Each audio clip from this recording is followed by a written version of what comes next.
É, é.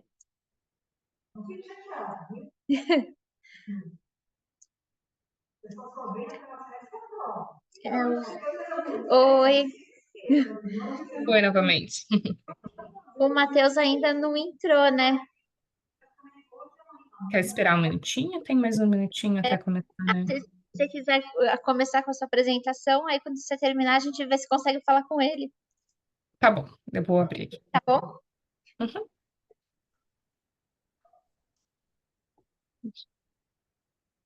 Você pode liberar para eu abrir uma apresentação? Eu esqueci. Imagina.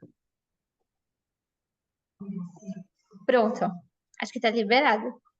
Uhum. Deixa eu ver se ele mandou alguma mensagem. Porque ele também ia entrar remotamente. É, ele é o único que apresenta remotamente também, além de mim. Ele ia apresentar remotamente também. Não, teve outras pessoas. Mas ele ia apresentar remotamente. Então eu mandei o link e tudo, mas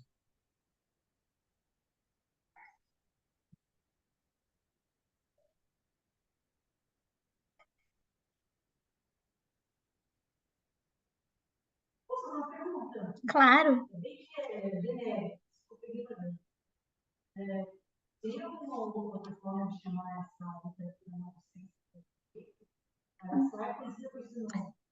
Não, ela é conhecida com esse nome. Esse é o nome mesmo dela. Não tem assim uma outra nomenclatura. Imagina. Não imagina. Pode começar. O meu nome? Não. Não, não, é que ela perguntou se a literatura nonsense teria Ah, um sim. outro nome, se daria para Ah, chamar a tá. literatura nonsense de outro nome. Ah, Até onde eu sim. sei, não, né? Há quem diga que poderia ser literatura do absurdo e outras coisas, mas são coisas diferentes, né? São coisas diferentes. Acho que se você quiser falar especificamente da literatura nonsense, aí acho que você tem que usar essa terminologia, senão vai parecer que você está falando de outra coisa, né? Hum. Pode começar essa apresentação. Obrigada, Fernanda. Bom, pessoal, Imagina. eu novamente aqui. Boa tarde, então. Eu acabei não me apresentando na outra, né? Acho que fiquei um pouco nervosa. Então, meu nome é Angélica. É, eu sou professora aqui no Departamento de Letras Estrangeiras Modernas da Universidade Federal de Santa Maria, que é onde eu estou nesse momento. Então, nessa segunda apresentação, eu vou falar também sobre o Edward Gore. Como eu comentei, ele é o meu principal objeto de estudo. Então, nos últimos tempos, dificilmente eu faço alguma coisa que não traga o Edward Gore no meio, né? De alguma maneira. E aqui eu trago um olhar sobre a metalinguagem e nonsense, como coisas diferentes, mas que se dialogam de certa maneira, na obra The Unstrung Harp, né, que é a primeira obra publicada dele, né, do Edward Gore. Não foi o meu objeto de estudo, essa obra, eu falei um pouquinho sobre ela no doutorado, mas não é o meu objeto, o meu enfoque de análise aqui, mas sempre tive vontade de explorar um pouquinho mais essa obra e por isso trago essa proposta. Bom, para falar um pouquinho, então, apresentar para vocês, então, essa capa da versão pequena. Eu digo versão pequena porque as obras de Edward Gore sempre foram publicadas inicialmente numa versão pequena, né, livrinho curtinho, e depois elas foram reunidas em três coletâneas, que é Amphigory, Amphigory 2, Amphigory Also, 4, na verdade, e Amphigory Again, né? Então, essa é a primeira publicação, a capa da primeira publicação de 1953. Né? E depois nós encontramos essa obra novamente em 1972, nessa primeira coletânea do autor, que é o Figure, né? Ela é a primeira obra também da coletânea, né? Então, para falar um pouquinho, né, gostaria de apresentar a obra, o autor, bem brevemente. Então, o Gore, que eu também não fiz na outra apresentação, que eu sabia que tinha mais uma outra preocupação. Então, Gore foi um escritor, ilustrador norte-americano, bastante icônico, né, com ilustrações bem marcantes, que podem ser reconhecidas facilmente por quem já está familiarizado com as obras dele. Essa foi a primeira publicação do autor e ela narra o dia a dia de um romancista, as manias de escritor, né? Bom, em resumo, essa obra, então, algumas dessas manias, né, desse escritor é um romancista que ele começa a escrever um novo romance no dia 18 de novembro de anos alternados, né? E ele escolhe aleatoriamente o título do romance através de uma lista que ele mantém guardada. E aí, nessa história, ele fica um pouco aflito, porque já é a véspera dele começar o romance dele e ele ainda não tem nenhum enredo pro título que ele escolheu aleatoriamente, né? Então, o título escolhido para o romance é o título da obra, que é The Unstrung Harp, né?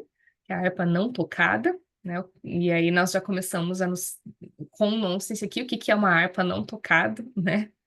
Mas ali nós temos, desculpa, uma harpa sem cordas, né? E ali nós temos a personagem principal ilustrada na capa com essa grande harpa que, né, está sem cordas, né? Bom, nessa rotina da protagonista, a gente percebe alguns momentos de inspiração, alguns momentos de reflexão que o autor tem, os vazios da escrita, a solidão do escritor, né? Aquele isolamento, como ele cria as personagens e a própria materialização dessas personagens, né, no dia a dia, de repente, de tanto ele pensar nelas, né? Poderia ser uma possibilidade, né? Então, como se essas coisas realmente, como se essas personagens realmente existissem na vida daquele escritor, né? Além do que está na mente, no papel, né? Nós também temos acesso às anotações que esse autor mantém, né? Que podem servir de inspirações, os seus passatempos, a autoavaliação, as ansiedades resultantes da profissão, né? O processo de reescrita e de revisão do livro, a procrastinação que acompanha, a exaustão física e psicológica diante da profissão, né? É, a tensão que muitos escritores têm de, na metade do trabalho, se deparar e meio que perder, será que eu estou alcançando aquilo que eu planejava? E eu acho que isso a gente acontece muito em todas as nossas produções, né? Não só de literatura, mas numa tese, às vezes, na metade do caminho, você se questionar, será que eu estou indo pelo caminho que eu planejava, né? Então, aqueles momentos de interação social com outros escritores, né? A avaliação dos editores, do trabalho editorial, enfim, vários momentos que acredito que a maioria dos escritores vivencia, né? Em seguida, então, eu gostaria de falar um pouquinho sobre a parte da metalinguagem. E aí tem uma parte muito óbvia, que quando você tem um romance, cujo tema é a vida de um romancista, obviamente, ali mora a metalinguagem, né? Mas também porque o nonsense pode ser um tipo de metalinguagem, né? Você trabalhar com nonsense, escrever algo nonsense, você já está trabalhando brincando com a língua, e por isso você tem uma metalinguagem presente, né? Então, a definição de metalinguagem aqui, eu utilizo da pesquisadora Samira, desculpa com o sobrenome dela, não tenho certeza, Chalhoub, algo assim, desculpa, no livro Metalinguagem, né? Ela apresenta um conceito como a metalinguagem sendo uma determinada linguagem, que em sua própria linguagem refere-se a outra. Enfim, o que isso quer dizer, né? Para deixar um pouquinho mais claro, ela traz vários exemplos. Dentre esses exemplos, ela cita, por exemplo, o livro que ela estava escrevendo, aquele próprio livro falando sobre metalinguagem, que ele é metalinguístico a partir do momento em que ele está falando sobre metalinguagem, né? Um outro exemplo, um pouco mais popular, ela traz a música Eu Vou Fazer Uma Canção para Ela, do Caetano Veloso. Por que que ela é metalinguagem? Do que contém metalinguagem? Porque é uma música que está falando que vai fazer uma música, né? Então, quando você tem uma linguagem que está falando sobre ela própria, né? Então, de uma maneira mais clara, a gente poderia usar a seguinte definição também dela, que é a linguagem acerca da linguagem, né? Tá, então, tudo bem, acho que ninguém questiona aqui o fato de existir metalinguagem na obra, né? Porque fala do processo de escrita de romances, né? E quando a gente olha para o brincar com a linguagem por causa do nonsense, e esse brincar com a linguagem se dá, colabora, né, para o distanciamento do leitor, esse distanciamento em relação ao texto, faz com que esse leitor fique em movimento, né? No nonsense, ele sai e entra desse mundo ficcional. E a metalinguagem também cumpre esse papel, né? Então, brincar com a linguagem, né, que faz essa relação com o gênero nonsense, também promove esse jogo linguístico, né? Então, a gente digamos, poderia dizer que o nonsense, por conter metalinguagem, também essa metalinguagem colabora para esse distanciamento que é necessário para que ele se instaure, para que o nonsense se instaure, né? O nonsense, muito brevemente, né, a gente tem falado sobre ele desde hoje de manhã, né, e considerado por Leclerc, ele também, então, tem esse efeito. E para Tiggs, o Wim Tiggs é um teórico que estuda o nonsense, ele traz um olhar sobre essa obra, ele vai dizer que a obra em si, metalinguística, é uma sátira de um romancista popular. Então, né? E aí, quando ele vai explorar também alguns aspectos Opa, desculpa. Aqui, alguns aspectos do nonsense, né? Mas esses aspectos direcionados à obra em si, The Unstrung Harp, né? Ele vai dizer que nós temos aqui a sátira de um romancista que é desenvolvido sob um intenso fluxo de detalhes nonsense, né? E nesses detalhes há uma tensão entre o sentido e a falta de sentido desde o início da obra, né? Como a fama da protagonista, não é? No começo da obra nós sabemos, há uma descrição da protagonista, que é o escritor, né? Como sendo famoso.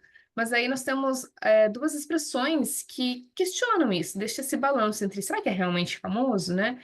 Essas expressões são como o of course e o perhaps. Então, essas brincadeiras com as palavras, também as brincadeiras com nomes.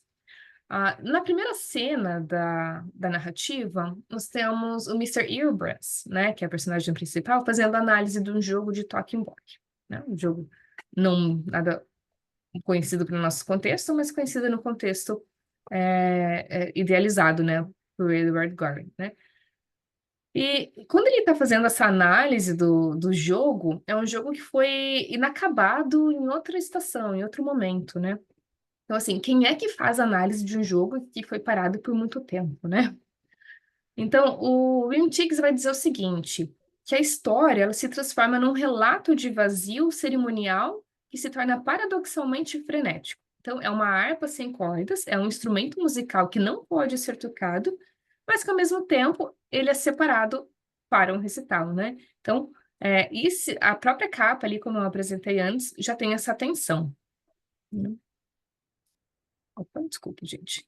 Então, alguns elementos que ele destaca, que eu queria destacar também aqui do nonsense, não só do Mintigs, do Leclerc, como algo mais geral, são os desvios semânticos, as contradições lógicas, os referenciais impossíveis, a personificação exagerada, o uso de clichês, a sagacidade de interpretação literal, que é não metafórica, e o que é feito para evitar as metáforas, né? Ou seja, a literalidade, neologismo, incongruência e substituição de metáforas por trocadilhos, que são aspectos que nós podemos identificar nessa obra. Aqui nós temos a primeira cena que eu mencionei, né? Que é quando ele está fazendo a análise desse jogo, né? Então, nessa primeira cena, e fazendo uma análise do primeiro parágrafo da obra, né? Nós temos que esse jogo de Talking Book tinha sido deixado inacabado desde o final do verão. Mas quando você olha a ilustração, né, ele está de casaco, tem um vento, que nós conseguimos ver no plano de fundo, né, as árvores secas, né, sem folhas já se mexendo, a neve no chão. Então, claramente, já faz algum tempo que terminou o verão, né? E aí você questiona quem é que faz a análise de um jogo que foi parado por tanto tempo, né? E como que esse jogo se mantém da mesma forma, né? Quão válida é essa análise, né? Bom, ou seja, o nonsense aqui, ele ocorre de uma maneira no texto, né? Na ilustração e também no texto, mas ele é um nonsense que nós podemos considerar que tem um aspecto semântico, né? Porque a mensagem expressa, ela contrasta com a ilustração, né? Então ficam apenas questionamentos, nós não conseguimos respondê-los, né? Então, um dos questionamentos é a posição da bola. Quem é que garante que essa bola ficou ali desde que o jogo foi interrompido, né? Então, que movimentos teriam sido feitos no decorrer do jogo, né? Como que o personagem poderia se lembrar disso, né? Quem é que jogou esse jogo de Talking Block? Foi o próprio autor? Nós não temos quem jogou com ele? Nós não temos nenhuma dessas informações, né? Então, o que sobra para o leitor são esses questionamentos que deixam ele perplexo, né? Nós gostaríamos de responder Eu realmente gostaria de responder também sobre esses questionamentos e poder explicar o que que é o nonsense aqui através desses questionamentos, mas infelizmente nós não temos respostas. Eu acho que isso é um muito característico do gênero nonsense, e é por isso que a gente pode olhar para a obra de Gore e dizer que, apesar de ele não ser parte da era vitoriana, que é o período considerado como quando nasce, digamos, finda o nonsense, nós encontramos diversos elementos desse momento, desse período nas obras dele. Bom, então, outras coisas, outras situações, né, que nos faz perceber o nonsense na vida desse personagem aqui é a rigidez nos hábitos, e isso também traz comicidade, né? Por exemplo, a definição da data para iniciar o seu romance. Por que que ele precisa começar exatamente naquele dia e em anos alternados, né? E se ele não conseguir concluir aquele romance até o próximo ano, até o próximo momento, né? Quem manda nessa rotina, né? Outra rigidez de hábito, né?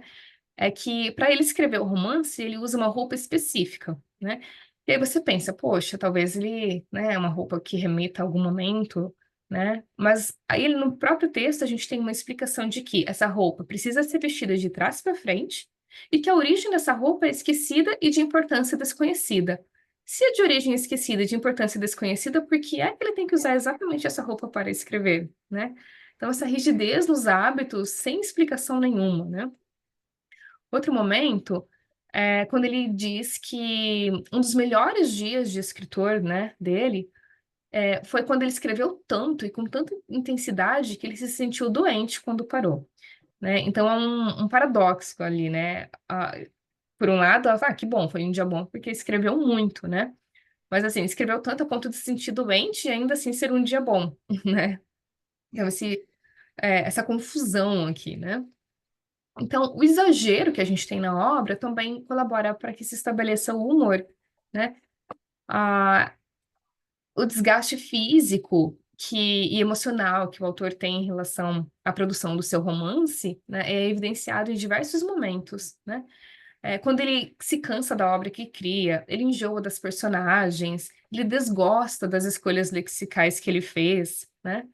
Outro hábito instaurado aqui, embora esse não pareça ser uma escolha, mas uma consequência do processo de escrita, tá no momento que ele diz que, inevitavelmente, no determinado momento da produção do romance, todas as vezes, em determinado momento da produção do romance, inevitavelmente chega um momento que ele tem insônia.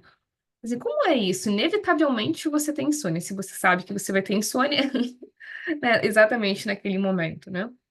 Então, naquela etapa, né? Como isso é inevitável, né? Também o exagero é reforçado quando a narrativa informa que o escritor costuma ler seu primeiro romance, o primeiro romance publicado por ele, para induzir o sono. Mas ele estava com tanta insônia que nem aquilo havia funcionado. Então, esse humor que você percebe na autoavaliação desse autor, né? O primeiro romance que ele publicou, não que ele está escrevendo, é o que induz ele a dormir, ou seja, ele fica entediado dentro da própria obra, né? Bom, a personificação das personagens também colabora, né? Para a gente perceber características do nonsense. Porque a personagem que é personificada, que ela ganha vida, né? Ela é ilustrada também, em determinado momento, ela aparece no topo da escada quando o escritor está indo jantar, então ele visualiza aquela personagem, o óculos azul da personagem, né? Agora, o interessante é que não é a personagem principal da obra dele, é uma personagem menor, né? Então, a gente cria essa expectativa que seja uma personagem importante, mas a própria narrativa ele descreve que não, né? O brincar com o tempo, né, que nós temos já na primeira, aqui nessa primeira imagem, né? Mas também se repete em outros momentos, né? Por exemplo, após uma sequência de angústias que são cômicas, né? O escritor conclui o seu romance naquele curto momento entre o dia e a noite. Quando é esse curto momento entre o dia e a noite? É o entardecer, seria? Mas aí é mais dia, né? Então, essa tensão entre o tempo, em relação ao tempo, é que você não consegue exatamente saber o que é que está acontecendo, né? Em relação aos desconfortos físicos, por exemplo, ele tem uma dor latejante atrás da orelha esquerda e um desconforto no bigode, como se esse bigode fosse falso ou se pertencesse a outra pessoa. né? Como é essa sensação? Como que você consegue descrever essa sensação de que esse bigode tá me incomodando como se pertencesse a outra pessoa, né? A comparação proposta para ilustrar por que... Ah, tá. E a questão do paradoxo também, né? Notamos paradoxo não só assim, em diversos momentos, né? Mas, por exemplo, quando um que gera angústia no escritor, porque ele não precisa apenas pensar numa forma de escrever as mesmas coisas. Ah, tá. Quando ele está fazendo a revisão do texto, que ele precisa não só pensar na mesma forma de dizer as mesmas coisas, mas sem usar as palavras que já havia utilizado, né? Então, esses processos de revisão, eu preciso pensar o que eu disse, eu preciso dizer a mesma coisa sem dizer a mesma coisa, né? Como é fazer isso, né? A questão também relacionada à presença de neologismos, que nós encontramos principalmente nos nomes dos personagens, mas também num determinado momento em que ele vai a uma festa literária. Nessa festa literária, ele encontra alguns conhecidos, né? Algumas figuras, como o Locke, que é uma interjeição utilizada para demonstrar surpresa, né? Então, por exemplo, uma pessoa que não foi convidada para a festa, ou que você não esperava encontrar na festa. O sandwich, que é uma brincadeira com o som da palavra sandwich, que a gente poderia, de repente, pensar que seria uma pessoa que vai na festa só para comer, né? A Hapworth, que é uma expressão, é uma abreviação da expressão halfpenny worth, que traz a ideia de alguém, algo um pouco valor, ou seja, uma pessoa que não vale muito, né? Enfim, nomes próprios que são, na verdade, palavras ou expressões reais existentes que são adequadas, né, para caracterizar essas personagens, né? E eu encerro, então, só para concluir, né, a gente consegue perceber diversos nuances desse nonsense semântico. Há autores que vão dizer que é um romance autobiográfico, mas aí também mora um paradoxo, porque seria autobiográfico, sendo que essa foi a primeira obra do autor, ele ainda talvez não tivesse, de fato, uma rotina, né, tal qual ele descreve, então seria uma descrição da rotina do autor, né? Também não sei responder. Mas fica aqui os meus comentários, né? Um referencial teórico que eu utilizei principalmente para fazer esse recorte. Mais uma vez, obrigada. Vou encerrar minha apresentação. Muito obrigada pela sua apresentação. Foi muito interessante essa obra, eu acho fantástica essa obra do Edward Gore. É muito É. legal. E eu descobri o que aconteceu com outro participante. Ele tem uma outra. Eu criei uma outra sala para ele e ele tá lá esperando na outra sala. Ah, tá. Uhum. Na outra sala remota. Ele também vai apresentar à distância. Então Sigo ele não vai. acompanhando as outras apresentações, porque Oi? não tá transmitindo no YouTube mais, né? Não, não. Aí eu tô gravando e aí eu vou editar e aí vou colocar no YouTube. Vou colocar no YouTube do Ah, tá. evento, no canal do grupo de pesquisa. Então agora eu não consigo acompanhar as outras apresentações, né? Não, não, não precisa. Não. Obrigada. Tá bom? Então tá. Alguém quer perguntar Obrigada. alguma coisa? Não? Então, muito obrigada. A gente vai se falando. Tá bom, obrigada, Fernanda. Obrigada, pessoal. Um Obrigada, bom restante de evento para vocês. Tchau, tchau. obrigada. Tchau.